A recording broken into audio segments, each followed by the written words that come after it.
C'est au cours de cette manœuvre que j'emboutis le sol. Je vais tamponner le désert.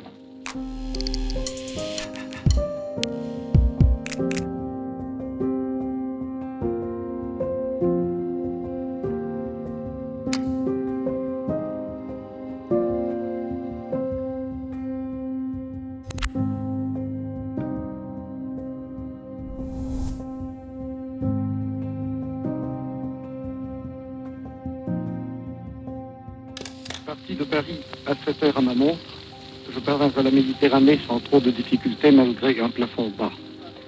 Engagé depuis 20 minutes sur la mer, je constatais une fuite d'essence grave.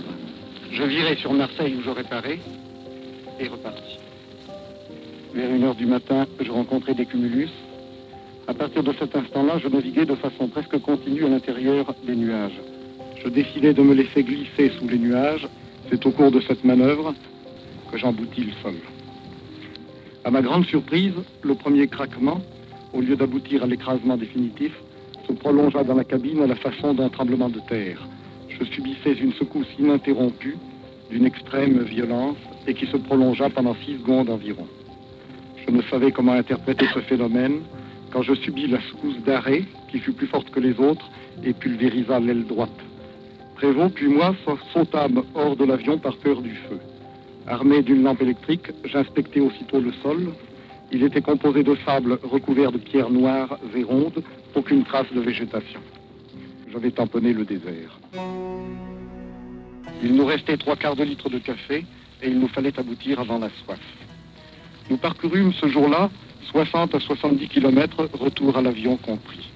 À 35 km de distance, du haut d'une crête, nous n'avions encore rien aperçu, sinon des mirages qui se dissolvaient quand nous avancions.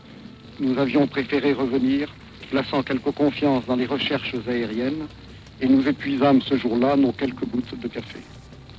À l'aube du second jour, je changeai alors de tactique, et je laissai Prévost auprès de l'appareil. Il devait préparer et allumer des feux pour baliser l'épave en cas de recherche aérienne, et je partis seul et toujours sans eau pour de nouvelles explorations. Je marchai ce jour-là 8 à 9 heures à allure rapide. La marche était d'autant plus fatigante que je devais, même quand le sol était dur, laisser des traces pour le retour. Je fus pris par la nuit pendant ce retour, mais Prévost avait allumé ses feux qui m'aidèrent fort pendant les derniers kilomètres. Aucun avion ne nous avait encore survolés. En conséquence, nous pensâmes nous trouver en dehors de toute étendue prospectée. L'absence d'eau commençait à se faire sentir durement. Nous décidâmes donc de partir à l'aube, abandonnant notre appareil, et de marcher droit devant nous jusqu'à la chute. Nous avions choisi le nord-est comme direction, pour la seule raison que nous ne l'avions pas encore tenté, mais nous ne placions en elle aucun espoir. Le lendemain, dans la matinée, si épuisés que nous n'avancions plus que par étapes de 200 mètres, nous atteignîmes une piste et fûmes recueillis par une caravane.